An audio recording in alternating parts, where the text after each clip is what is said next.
دیکھیے نبی صلی اللہ علیہ وسلم نے فرمایا، بخاری مسلم کی حدیث ہے، تقاتلون الیہود حتی یختبی احدکم وراء الحجر فیقول الحجر یا مسلم ھذا یہودی فاقتلہ ھذا یہودی ورائی فاقتلہ۔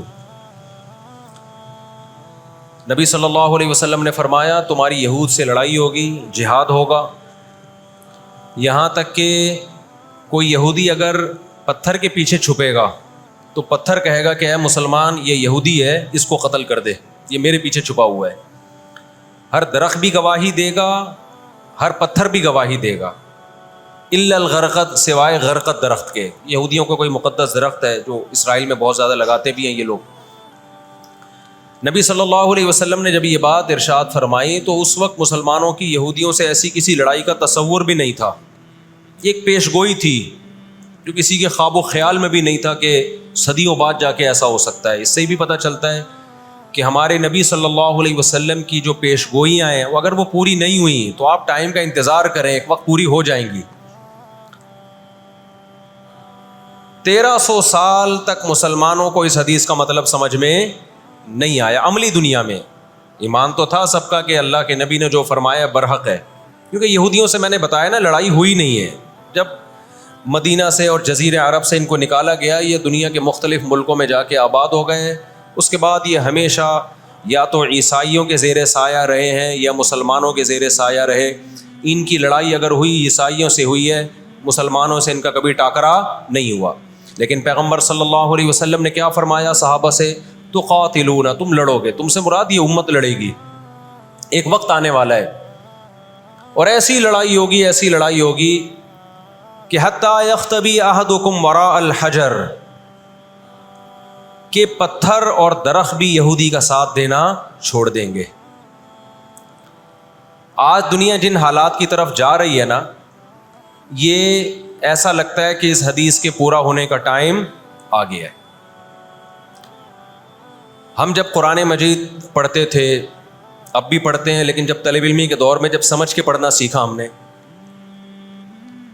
تو ہم جگہ جگہ قرآن میں دیکھتے تھے ضربت علیہم الذلہ، اللہ نے ان پر ذلت کو مسلط کر دیا ہے۔ میں بار بار کہوں یہودیوں سے ہماری مراد علی الاطلاق سارے یہودی نہیں ہیں، کیونکہ میرے بیان کو لوگ شارٹ کلپ بنا کے غلط چلاتے ہیں۔ ابھی میرا ایک بیان کسی نے چلایا، میں بیان میں کہہ رہا ہوں کہ عورت اور مردوں کی نماز میں جو فرق ہے کسی حدیث سے اگر ثابت نہیں ہے تو یہ بھی تو حدیث سے ثابت نہیں ہے کہ عورتیں صفا مروہ میں چلیں گی، دوڑیں گی نہیں۔ یہ بھی تو حدیث سے ثابت نہیں ہے کہ عورتیں آہستہ لبیک کہیں گی۔ آگے میں نے پوری ڈیٹیل میں بات کی ہے۔ کسی نے میرا اتنا سا کلپ چلا دیا اور جواب میں کسی دوسرے کا کلپ چلا دیا کہ دیکھو فلاں فلاں حدیث تو ہے، فلاں حدیث تو ہے جس میں آتا ہے عورتیں صفا مروہ پہ چلیں گی، حالانکہ میں ان حدیثوں کا جواب اس کلپ میں دے چکا ہوں۔ نمبر 1 وہ مرفوع حدیثیں نہیں ہیں، نمبر 2 وہ صحیح روایتیں نہیں ہیں، من گڑت ہیں، یا تو بہت درجے کی ضعیف ہیں، اس قابل نہیں ہے کہ ان کو دلیل کے طور پہ پیش کیا جائے۔ لیکن شرارتی نے میرا آدھا کلپ چلایا اور دوسرے اسکالر کا میرے مقابلے میں لگا دیا۔ نیچے لوگ کہہ رہے ہیں مفتی کو حدیثوں کا نہیں پتہ اور ان صاحب کو حدیثوں کا پتہ ہے۔ تو آپ کر لیں جو مرضی کرنا ہے، قیامت میں اللہ حساب و کتاب لے لے گا۔ تو میرے کلپ لوگ ادھورے چلاتے ہیں۔ ہمیں اللہ کا شکر ہے، ان لوگ، ہم نہیں کہہ رہے ہم بہت بڑے فنٹر ہیں، یہ جو آج کل کے یوٹیوبرز آ رہے ہیں نا، جو نئے نئے اسکالرز آ رہے ہیں، ان سے قرآن کا بھی الحمدللہ زیادہ پتہ ہے، حدیثوں کا بھی ان سے الحمدللہ زیادہ پتہ ہے۔ ہم نے جن استاذوں سے حدیثیں پڑھی ہیں نا، ان کے 20-20 سال کے تجربے ہیں حدیث پڑھانے کے، اور وہ اردو میں نہیں پڑھاتے، وہ عربی میں پڑھتے ہیں، عربی میں پڑھاتے ہیں، اور اسماء الرجال کے بڑے بڑے علامے ہیں۔ سمجھتے ہو کہ نہیں سمجھتے؟ اور میں نے تو دور حدیث جو کیا ہے نا، دور حدیث ہم نے تو الگ ہی اسٹائل میں کیا ہے۔ ہم پر تو پابندی تھی کہ جب حدیث کا سبق ہوگا تو ہم نے خود عربی کتابیں دیکھ کر، عربی شروحات دیکھ کر لیکچر کو تیار کرنا ہے، سند بھی خود پڑھنی ہے، سند کی بحث بھی، اور پوری بحث بھی خود ہی تیار کرنی ہے۔ تو اس اسٹائل میں جب انسان حدیث پڑھتا ہے تو اس کی استعداد اور زیادہ بڑھ جاتی ہے۔ آج کل کے جو نئے نئے اسکالر آ رہے ہیں، ان سے کہو کہ بغیر زبر زیر پیش کے نا حدیث کی ایک سند پڑھ کے دکھا دیں، مفہوم تو اگلی چیز ہے۔ تبھی ہم کہتے ہیں سامنے بیٹھ کے جو مسائل حل ہوتے ہیں نا، وہ یوٹیوب پہ کلپ بازیوں سے نہیں ہوتے، ان سامنے بیٹھتے نہیں ہیں لوگ۔ میرے 3 دنیا میں مناظرے ہوئے ہیں، 3، اور تینوں میں الحمدللہ اللہ نے مجھے فتح دی ہے۔ ابھی چونکہ موضوع اسرائیل کا چل رہا ہے، یہ مناظروں کی بحث کرنا مناسب نہیں ہے، وہ میں پھر کسی اور وقت بتاؤں گا۔ لیکن مناظرے کچھ اصول اور ضابطے کے تحت ہوتے ہیں تو ہوگا. بغیر ضابطوں کے کوئی بھی آ کے بیٹھ کے مرغوں کی طرح لڑنا شروع کر دے, اس کو بحث مباحثہ نہیں کہتے, اس کو مرغوں کی لڑائی کہتے ہیں. تو مرغوں کی لڑائی میں ہم اپنے آپ کو نہیں دھکیلتے, ہم ٹرم اینڈ کنڈیشن فکس کر کے بات کرنے پر آمادہ ہوتے ہیں. سمجھتا ہے کہ نہیں سمجھتا؟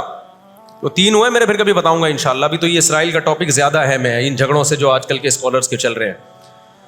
تو بار بار میں کہتا ہوں, میرا کلپ ادھورا چلاتے ہیں نا تو کوئی یہودیوں کے خلاف نہ چلائے. سارے یہودی ایک جیسے نہیں ہیں, ہم اسرائیل کے اگینسٹ ہیں, تو ہماری جو لڑائی ہوگی اسرائیل سے ہوگی. حدیث میں جس یہودی سے لڑائی کا ذکر ہے اس سے مراد بھی کون سے یہودی ہیں؟ یہ فتنہ پرست اور شر پسند یہودی ہیں جو اسرائیل پہ غاصبانہ قبضہ, فلسطین پہ جنہوں نے غاصبانہ قبضہ کیا ہوا ہے. سمجھتے ہو کہ نہیں سمجھتے؟ تو آپ صلی اللہ علیہ وسلم نے فرمایا کہ تقاتلون الیہود, تمہاری جنگ کس سے ہوگی؟ یہود سے ہوگی. دجال کس کا سپورٹر ہوگا؟ بولتے کیوں نہیں؟ ابھی تو دجال آیا نہیں ہے اور آپ نے بولنا چھوڑ دیا ہے. جب آئے گا تو پھر تو اچھوں کی بولتی بند ہو جائے گی. کس کا سپورٹر ہوگا وہ؟ ہاں, میں عرض کر رہا تھا کہ ہم جب قرآن پڑھتے تھے ضربت علیہم الذلہ, قرآن کہتے ہیں ہم نے ذلت ان کے اوپر دے ماری ہے ان فسادوں کی وجہ سے جو یہ کرتے رہے ہیں دنیا میں, ان فسادات کی وجہ سے. ہم جب پڑھتے تھے ہم کہتے تھے اے اللہ آج تو یہودی ذلیل نہیں ہے. اسرائیل کتنا پاورفل ہے کہ گچی کس کی پکڑی ہوئی ہے اس نے؟ امریکہ کی. ہندوستان کو گچی سے پکڑا ہوا ہے. تو آج تو بڑی عزت ہے. میں نے اپنے استاد سے یہ سوال پوچھا, انہوں نے بڑا معقول جواب دیا اور یہ تفسیر کی کتابوں میں بھی لکھا ہے. دیکھیں آپ یہودیوں کی ہسٹری اٹھا کے دیکھیں نا, ہمیشہ کوئی نہ کوئی ایسا ان پر مسلط ہوا ہے جنہوں نے ان کی شرارتوں کا مزہ ان کو دنیا میں چکھایا ہے. قرآن سے بھی یہ بات ثابت ہے کہ ان کو ان کی شرارتوں کا مزہ, عذاب جو ہے وہ دنیا میں ملتا رہے گا. میں بار بار کہتا ہوں ہٹلر نے بھی ان کو عذاب دیا ہے. ہٹلر سے پہلے بھی اسلامی نہیں بلکہ دنیا کی تاریخ میں بہت سے ہٹلر گزر چکے ہیں جنہوں نے ان کی شرارتوں کے ان کو دنیا میں سزا دی ہے. ہم پھر بھی بتائیں ہم ہٹلر کے حامی نہیں ہیں جو ظلم اس نے کیا, لیکن وہ بھی ان کی شرارتوں سے بیزار تھا. قرآن کہہ رہے ہم نے ان پر ذلت کو دے مارا ہے. دنیا میں بہت دفعہ رسوا ہوئے یہ. اب کیا ہے؟ یہ آخری ذلت ہے یہودیوں کی جو اب کس کے ہاتھوں ہونے والی ہے؟ فلسطینیوں کے ہاتھوں. آپ کو معلوم ہونا چاہیے جب دنیا میں کسی کو بہت زیادہ ذلیل کیا جاتا ہے نا تو پہلے اس کو عزت دی جاتی ہے. کسی کے گلے میں آپ جوتوں کا ہار پہنا دو, یہ بھی ایک ذلت ہے. اور ایک طریقہ یہ 3 پیس سوٹ ٹائی میں آپ اس کو صدارت کی کرسی پہ بٹھائیں اور پھر آپ اس کو جوتوں کا ہار پہنا دیں. بتاؤ کون سی بڑی ذلت ہے؟ یہ دوسری ذلت پہلی ذلت سے بڑی ہے. پوری دنیا میں مار کھانے کے بعد نا اپنی شرارتوں کی وجہ سے آج اللہ نے ان کو ایک تھوڑی سی حکومت دی ہے. ایک چھوٹا سا کنٹری, آپ اگر اسرائیل کو نقشے میں دیکھیں گے تو کراچی بھی بڑا ہے اسرائیل سے. اتنا چھوٹا ملک, اتنا چھوٹا ملک, اور تعداد بھی بہت تھوڑی. اللہ نے انہیں کچھ وقت پنپنے دیا ہے. اللہ نے کہا ٹھیک ہے تم دنیا تمہاری آخری شرارت دیکھ لے, اس کے بعد جو میری طرف سے تم پہ مار پڑنے والی ہے اس کے بعد قیامت تک تم دوبارہ اٹھنے کے قابل نہیں رہو. یہ آخری ذلت کا انتظام ہو رہا ہے یہود کا. اور جو فائنل میچ ہوتا ہے نا وہ شاندار ہی ہوتا ہے. کیا خیال ہے؟ سیمی فائنل میں اتنا لوگ دلچسپی سے نہیں دیکھتے, کوارٹر فائنل میں اتنا دلچسپی سے بولو نہیں دیکھتے جو فائنل میچ دیکھتے ہیں. اللہ نے ان کا ظلم پوری دنیا کے سامنے نمایا. آج جو غزہ پہ جو کچھ ہو رہا ہے پوری دنیا کے سامنے اللہ نے دکھا دیا. 1 منٹ رکھیں اس کو. پوری دنیا کو دکھایا نا اللہ نے کیا کر رہے ہیں, یہ کس طرح سے اسرائیل میں لوگوں کو لا کے آباد کیا فلسطین میں. پھر فلسطینیوں پہ اقوام متحدہ کی 60 سے زیادہ قراردادیں ہیں جس کی اسرائیل دھجیاں اڑا چکا ہے. 60 سے زیادہ قراردادیں, 60 سے زیادہ, جس کو اسرائیل نے ماننے سے انکار کیا ہے. یونائٹڈ نیشن کی بات کر رہا ہوں میں. تو اللہ تعالیٰ ان کو تھوڑا سا پنپنے دے رہے ہیں کہ ٹھیک ہے اس دفعہ سیمی فائنل تم جیت لو, فائنل تک تو پہنچو نا تم, اس کے بعد ہوگا کیا. دیکھو آپ نے سنا ہوگا کہ لاتوں کے بت ہاتھوں سے نہیں مانتے. یہ جو اسرائیل جو کچھ کر رہا ہے نا, اس کا اصل حل مجھے بھی پتا ہے مظاہروں میں نہیں ہے, اس کا اصل حل ہے جہاد. اس کا اصل حل کیا ہے؟ جہاد, جو کہ فلسطینی کر رہے ہیں. میں نے جب لوگوں کو یہ کہا نا کہ اپنے ملک میں پرامن مظاہرے کرو, لوگوں نے کہا لو پرامن مظاہروں میں لگا کے لوگوں کی صلاحیتیں خراب کر رہے ہیں. ہم آپ کو جہاد سے نہیں روکتے, لیکن آپ جہاد اپنے ملک میں کرو گے توڑ پھوڑ کر کے, یا جہاں یہودی ظلم کر رہا ہے وہاں لڑائی کرو گے آپ. تو یہ عجیب منطق نہیں ہے کہ ظلم وہاں ہو رہا ہے, آپ نے اپنے ملک میں توڑ پھوڑ کرنا شروع کر دی, تو اس سے یہودی ناراض ہوگا یا خوش ہوگا؟ وہ تو کہے گا اور اچھا ہے بم دھماکے کرو یار, پرامن نہیں, بہت بموں کے ساتھ کلاشن کوفوں کے ساتھ اپنی کنٹری میں مظاہرے کرو, ہمیں آ کے چھیڑو یہاں پہ. ہم جہاد کے منکر نہیں ہیں, آپ سے زیادہ الحمدللہ جہاد کو مانتے ہیں. لیکن آپ اگر یو کے میں, کینیڈا میں, پاکستان میں, سعودی عرب میں توڑ پھوڑ والے مظاہرے شروع کر دو گے, چاہے غیر مسلم کنٹریز میں بھی, خدا کی قسم اس سے اسرائیل کو جوں بھی نہیں رہیں گی. تو اس وقت آپ جوش سے زیادہ ہوش سے کام لیں. جوشیلی تقریریں کرنے والے بہت ہیں مارکیٹ میں, ابھی نعرے بھی یہاں لگ رہے ہیں, ہم یہ کر دیں گے, ہم وہ کر دیں گے. ان سے پوچھو کیسے کرو گے؟ شام کو گھر پہ جا کے گٹکا کھا کے سو جاتے ہیں وہ. جوشیلی تقریریں کرنے والے, میں مانتا ہوں جہاد ہی ہوگا, لیکن ہوگا کس سرزمین پہ؟ جہاں یہودی لڑ رہا ہے وہیں لڑا جائے گا. میدان جنگ متعین کیا جاتا ہے لڑائی کے لیے. یہ نہیں ہوتا کہ آپ میدان جنگ میں نہیں جا سکتے تو جو میدان جنگ نہیں ہے اس کو میدان جنگ بنا دو. ایسا دنیا میں کبھی بھی نہیں ہوتا. یہ تو وہ جون پور کے قاضی والا قصہ ہو جائے گا کہ وہ سولی پہ لٹکایا ایک شخص کو, اس کی گردن موٹی تھی, وہ پھندے میں آ نہیں رہی تھی. انہوں نے کہا اس کی گردن چونکہ پھندے میں آ نہیں رہی ہے تو اس کی چونکہ آ رہی ہے اس کو لٹکا دو آپ. وہ کہے گا میری آ رہی ہے لیکن میرا قصور کیا ہے؟ تو یہ عجیب قسم کا جہاد ہے. آپ اپنے ملکوں میں, یو کے, کینیڈا میں آپ نے اگر توڑ پھوڑ کرنا شروع کر دی, وہ چھوڑے گا تھوڑی کینیڈا آپ کو. یو کے, امریکہ میں آپ نے اگر توڑ پھوڑ شروع کر دی, وہ چھوڑے گا تھوڑی. آپ کی اوقات کتنی ہے؟ لڑائی کے لیے سب سے پہلے میدان جنگ کا تعین ضروری ہے کہ لڑائی ان کی مرضی سے نہیں ہوگی. کہاں کہ وہ جہاں چاہ رہے ہیں, لڑائی ہماری مرضی سے ہوگی. ہم جہاں کہیں گے وہاں لڑائی ہوگی. میں سمجھا پا رہا ہوں اپنی بات؟ تو علاج, بہت سے لوگوں نے جہاد کا انکار کر دیا, یہ بھی غلو ہے. اور بہت سے لوگوں نے ہر جگہ کو میدان جنگ بنانے کے چکر میں ہے. یہ ایک طرف کی انتہا ہے. آج دنیا نے ان کو نہتا چھوڑ دیا ہے, فلسطینیوں کو, لیکن وہ ڈٹے ہوئے ہیں. آپ ان کی مدد کر سکتے ہو جہاد کے ذریعے, ضرور کرو. کس نے منع کیا ہے آپ کو؟ اور اگر آپ ان کے ساتھ مل کے جہاد نہیں کر سکتے, نہیں جا سکتے وہاں پہ, تو آپ پھر ان کو جو سپورٹ کر سکتے ہو, ہم راشن پانی پہنچا سکتے ہو تو وہ پہنچاؤ. میں نے پاکٹ ویلفیئر ٹرسٹ کا نام لیا نا, اس پہ بھی لوگوں نے اعتراض کیا, لو بھائی ان کو راشن کی ضرورت تھوڑی ہے, ہمیں پتہ ہے راشن سے کام نہیں چلے گا. لیکن جو جہاد ہوگا تو وہاں جا کے ہوگا. یہاں بم پھاڑنا شروع کر دیے, اس سے اسرائیل کی صحت پہ کوئی فرق نہیں پڑے گا. اسرائیل پہلے ہی ان کی سازشوں سے لیبیا تباہ ہو چکا ہے. ایک مضبوط ریاست تھی, عراق کا بیڑا غرق کر دیا. اب وہ چاہتا ہے سعودی عرب کا بھی بیڑا غرق ہو, وہ چاہتا ہے پاکستان کا بھی بیڑا غرق ہو. تو ان بیڑا غرق ہونے سے جو آپ کی ٹوٹی پھوٹی رہی صحیح لنگڑی لولی حکومتیں, ان کی بھی ایسی کی تیسی ہو جائے گی. اور فلسطینی بھی نہیں چاہتے کہ دوسرے ملکوں میں لڑو, وہ کہتے ہیں لڑنا ہے تو ہمارے پاس آؤ.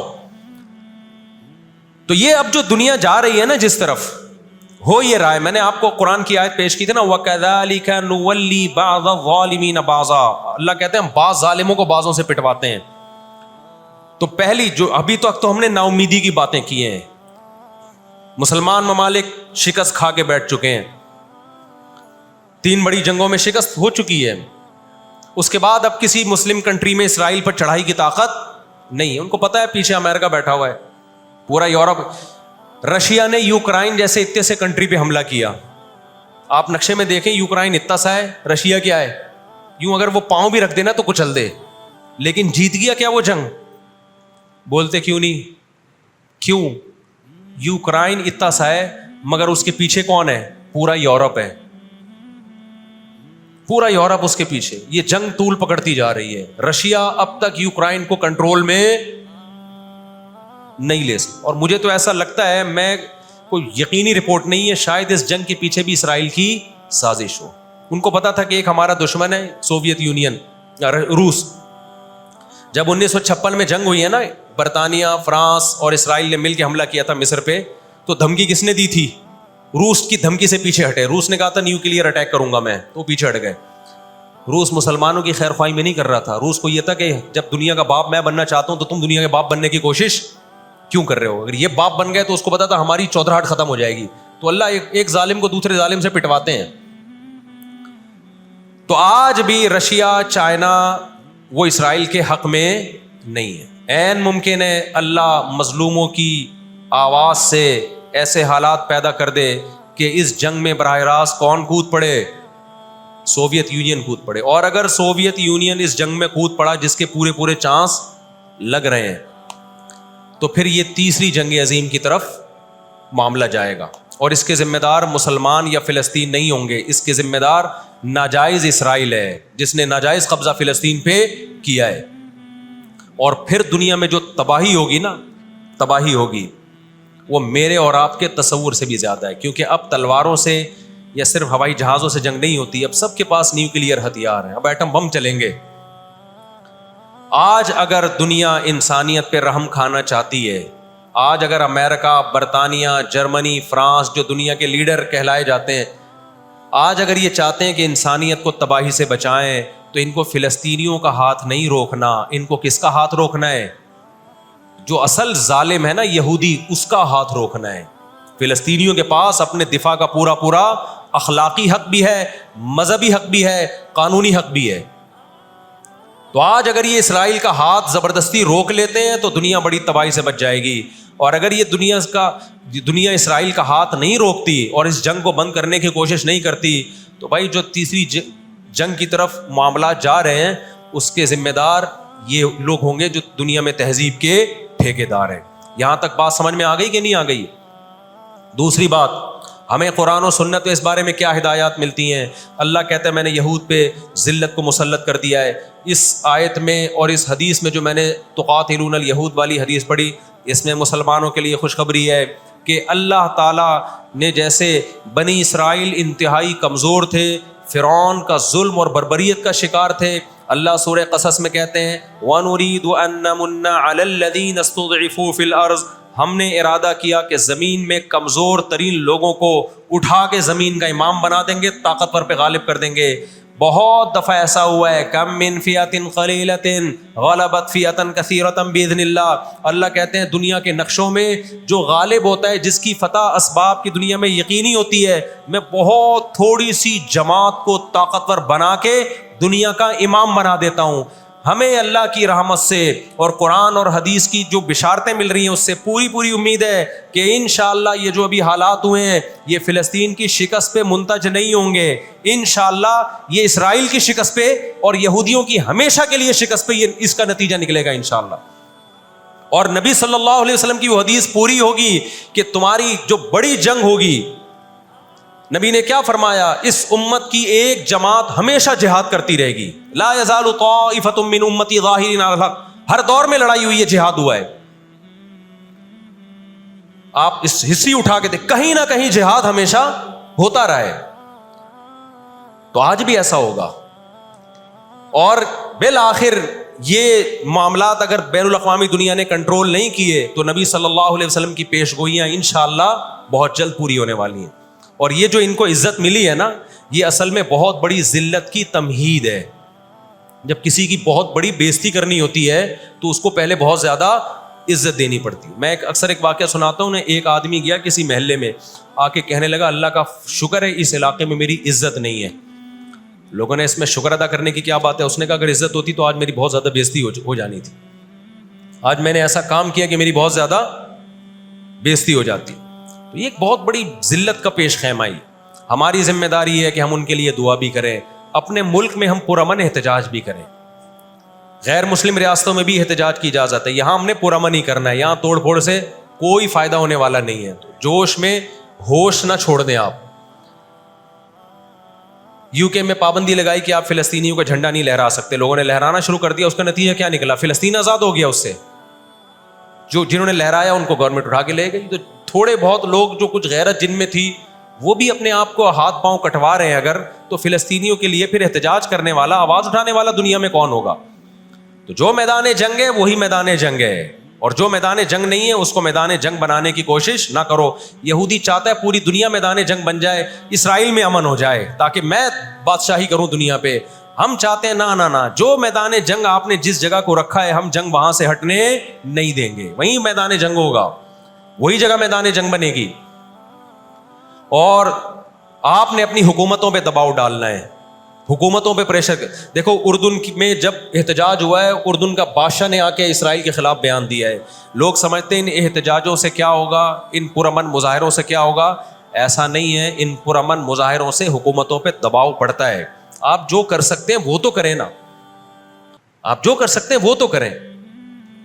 اور احتجاج اور مظاہروں کی کال سیاسی جماعتیں دیتی ہیں, مفتیان کرام نہیں دیتے. لوگ مجھے کہہ رہے ہیں آپ بلاؤ احتجاج کا دھرنا ہم آئیں گے. مجھے پتہ ہے 4 آدمی بھی نہیں آئیں گے,